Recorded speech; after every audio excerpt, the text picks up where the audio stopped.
talking about, you were pretty new to finding the sport, Andrew Calandrelli. When you walked in this gym, you had no idea what MMA was. You kind of knew what boxing was, at least, though, right? I knew of it. You knew I of didn't it? watch anything. So coming into this class, what did you like the second that you walked into Andrew's gym? Like, what kind of stood out to you? Like, I'm gonna come back and do this. Honestly, like I said, a few years prior to, I had just two of my friends had brought me to an MMA gym, which I didn't even know was actually called MMA. It was just, trying out the jiu-jitsu and the Muay Thai. And like I said, they said, oh, this would be awkward for some people. And just because the fact that I was a girl, even years later, still making me uncomfortable. When I walked in here, nobody looked at me any differently. Were there any girls training here at the time? Only like one or two, not seriously, just recreationally. Well, what about now? Are you seeing more girls enter the gym? Oh, yeah.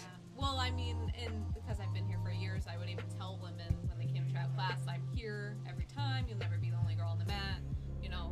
You always have other females to train with. So they ended up feeling more comfortable. I've had some of the same training partners for the past 5 years, you know what I mean, who ended up sticking around, which I'm thankful for. So do you the more women who are in here, the more stick around and show up. You roll around with Andrew? No. If I'm lucky, no. So Andrew, being part of Bellator, is that something they're aiming for, or is UFC the way you want to go? Because I mean, Bellator's good as well, definitely. I think they're doing a great job in the past, year at least, building some new stars. Like Mike Kimball is one from around here. Jesse Kowzikowski, I think I'm pronouncing his name. I think he's going to be trying to aim for Bellator. But you got your eyes on UFC? What was that? Not really interested in Bellator. No? Well, what reasons being? We want to be in the UFC, or I would prefer to fight like overseas or something like that. So if she gets a couple fights, because Dana White's Tuesday Night Contender Series, they get people with 4 or 5 fights. Is that something that you guys would maybe interested in? She would do that. But, if Bellator started a 105-pound division and they wanted to pay her a lot of money, then I would do it. But not really interested just for like. I don't like how they do their undercards. Now it's totally different when I fought for them during the Bjorn Rebney days. Yeah, totally different than Bellator now, and they don't treat people the same. Like I had a real contract with Bellator. Nowadays they just give people 1-fight contracts. They don't. Is that what's kind of going on with Blair? Just 1-fight contracts and? He had a contract, and then because he lost, I think now he still has a contract. Blair did get a contract in the on TV, but he is older too. Yeah. But the way they do the undercards and stuff now is just not professional anymore. They don't give music anymore. They don't let them walk out. So like fans, they don't even say their names. Like they don't even announce their names, so the crowd doesn't even know sometimes. That's crazy because Bellator in the last couple of years they're trying, but like Andrew's saying, there's a couple of things that they need to fix, especially like airing fights live and things like that. I see a lot of fans get frustrated about, but the UFC, they're building a pretty good division, but a lot of the people are saying that we want to see the new talent, the new girls coming up, and you're doing that, and you just turned pro. But what's been going on? Because it seemed like you had a pro fight, and then you went back to amateur. What was going on? You had surgery, or? So last May, there was a pro fight scheduled, but in April I had torn my hip labrum. I didn't know that it was torn at the time. I hadn't gotten an MRI or anything, but I continued training. And I ended up pulling my back really bad the week before that pro fight was scheduled. So, and like I had mentioned previously, that was an injury that bothered me for months. Yeah. I still wasn't normal.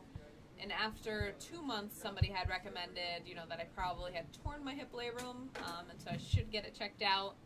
So I did, by the summertime, get it checked out, and I did need to have surgery. So I had to take a few months off of doing pretty much nothing and recovering from that, and then it was actually a blessing that I didn't go pro, so it allowed me to get back in the amateur swing of things, and then now going pro. So after only 2 weeks, she was only here for 2 weeks, and I canceled her membership after the first month and just had her work here. Really?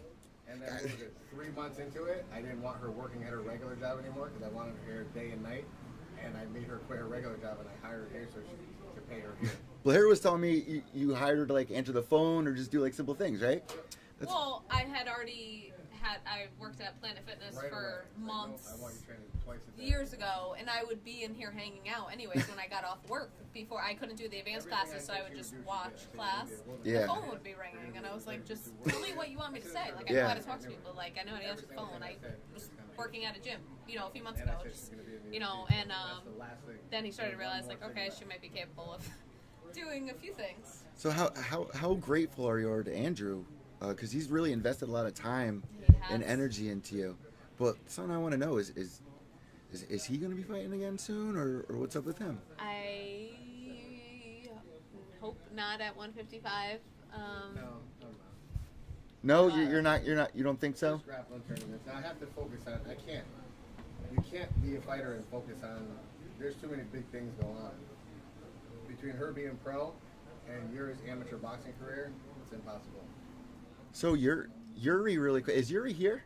Yeah. I heard Harrison talking about Yuri. He's been on the same fight card. What's up with Yuri? What's his game plan coming up? Because he just had his recent fight on the same card. He's just doing boxing. No, he's training in all three and wants to do all three, but his ticket, he could be a champion in either, but I think he can make big money in pro boxing. So we want to stick with it. I want him to stick more with pro boxing. Heavyweight champ of the world in boxing makes $50 million. The heavyweight champ of the world in the UFC makes. Why? What do you think they need to do for them to become get more money and stuff like that? I mean, they're signed the ESPN deal. Private organization, so they're keeping the money for themselves. So, and that's going to change eventually too. You guys think about unions? I don't know too much about it, but I know that stuff is changing. So they pay the women well, so I wouldn't complain about the money that some of the women are making. Yeah. So the highest paid female athlete in the world is actually fights for one now. Really? Angela Lee, yeah, she's the highest paid female MMA fighter in the world. And she's a low weight class too. Yeah, she's one up above her. She's listed as an atom weight, but it's an atom weight in over there is a little different. Yeah. But no, so like pro boxing for her pays way. She's gonna go pro in boxing too. That's what I'm talking to CES about. Maybe in what date did I say? October 20th. Maybe October 20th. Pro boxing. I'm in talks with CES now. But the big money for women is MMA. The big money for men for heavyweight would be in boxing. Well, you guys are talking about like trying to aim for the UFC. You see people like the Karate Hottie, who's naturally an atom weight, but she's struggling a little bit because that weight class is not there. Do you think that weight class will open up for the UFC eventually? They said with they the did. ESPN deal are going to come the atom weights and the 165-pound males. So that's why we're going pro right away. Okay. We want to already be pro when the time comes. So 2019, you'll see atom weights in the UFC. You heard it right here, guys. Atom weights in the UFC 2019, and the upcoming fight for Marissa is Premier FC 26 going down June 16th. Who else here is on that card? Anyone? Because I didn't really look at the card. Harrison Adamo, Lisa Blaine. Yeah, I saw Lisa was on the card. And Aunt Benavides. And where can people get tickets for that? Can they just call you guys to reach you out on Facebook? I have tickets right here at the gym. You can get them right here at the gym. So people can reach out to me on Facebook, whatever, message me, and then meet up.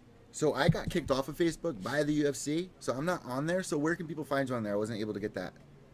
My name, just under my normal name, Marisa Messer-Belenchia, or there's even a different page, Marissa, and then to Spider Monkey Belenchia, a like page. So real quick, Andrew, while I have you here, I don't know if you really want to talk about it, but we just saw Nick Newell, who used to train right here, get a shot at Dana White's Tuesday Night Contender Series.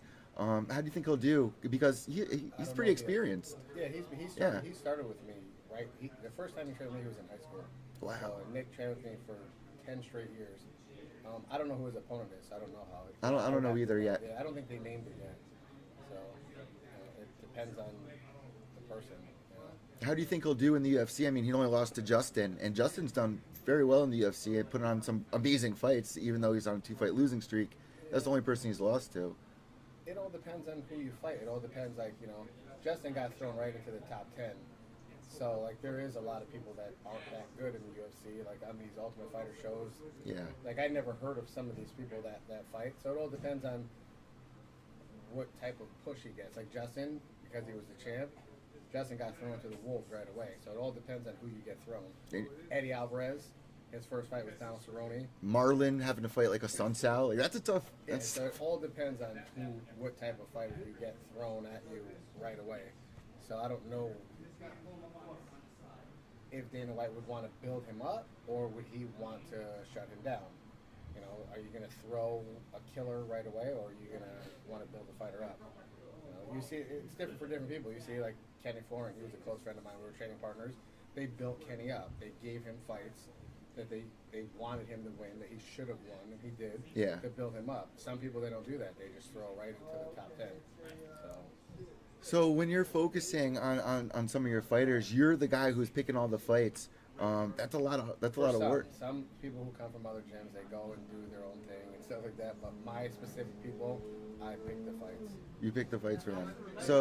So with Nick going into the UFC, you also see like Matt Bissett, and I was just talking about Jesse. How cool is it to kind of see MMA blossoming in Connecticut? No, it's good. It's really good. It's exciting to see. Speaking of Matt, like I'm saying, the guy he fought, like I never heard of that guy before, so that was like an Ultimate Fighter seasoned fighter that he fought. Yeah. So those are the type of fights when you first get in the UFC that you should get, but someone like Justin didn't get those fights. So that's why I'm saying it all depends on who you get. So what do you know about Marissa's upcoming opponent before I let you guys go? I want to know a little bit about what people can expect when they show up to premiere. She was the only one that would accept the fight. We had actually a couple girls that said no. She's from Las Vegas. She trains at the places that she's been. She trains at Roy Jones Boxing Gym. She's been there. She trains at Robert Drysdale. She's been there. I know that she's been training for like since 2012 or so, for a while. Yeah, her first fight was way before her. Yeah. She's a little older. She just looks like a tough girl. I know she looks like she does some type of fitness training, CrossFit type stuff. So I don't know. I've watched her videos and not really worried about her. Yeah. But she's definitely tough. I tell her she's scrappy and wild, and she's not a relaxed fighter, so it's a little different game plan. Every fight, I make her game plans of what I want her to do. Are you also like being her regiment for dieting and stuff like that? Because she said she has easy. Diet, yeah. Her diet. I go to school for nutrition. Oh wow. Yeah, no, I do that myself. She doesn't cut any weight or anything like that. She comes in on weight from diet. There's no sauna or nothing like that. Wow. So, guys, I'm so excited to first off be here. I want to thank you guys so much for allowing me to come down to your gym finally and seeing some of the upcomers talk with you finally. Is there anything that you would like to say to the audience, what they can expect from you in the next year? How many times do you think you'll most likely fight in this year, for the end of this year, second half this year? A few more times. You'll definitely be seeing me. Definitely this stay premiere, active. Fall, Bellator CES and Premiere have talked to me about the fall, and definitely Reality for January. Yeah, Reality seems like they've really been picking up a lot of fun talent, picking up a lot of shows. And something I want to end on a good note here. I love going to reality fighting, the local shows. When I was a kid, we'd go to baseball, basketball. Nowadays, you're actually seeing families go to mixed martial arts. Yeah. Do you have families come here into the gym? Yeah. Like full families? All the families come to the fights. We have like wife, husband, and children that all train here. So. Do you get people like off the street like, you guys are tough or anything like that? We're in a tough neighborhood. You don't see that no more. Like when I first opened up, you've seen people come in like stuff like that, but no, it's no different than a regular. Yeah. It's a cross between martial arts and fitness, so people just come in. 90% of the people that come in are just for fitness and working out. It's Connecticut, it's a nice place, but it's got its character. Is it when you're at a place like this, you got a liquor store next door, and you just never know. Yeah, we gotten lucky. No one has come in. I don't think anyone would want to. Yeah, it's an MMA gym. There's a cage. People have walked by before and looked in, but yeah. No one. We've got lucky. But I've had some incidents when I was down the street with people coming in with managers asking to fight Chuck Liddell and all kinds of stuff. So we've had our characters. But What do you think about Chuck at coming back? He's almost 48 years old. Yeah, I don't know. What do you think? I think it's too old. Yeah. But Tito probably, because Tito's a little younger, probably wants to get that win. Yeah.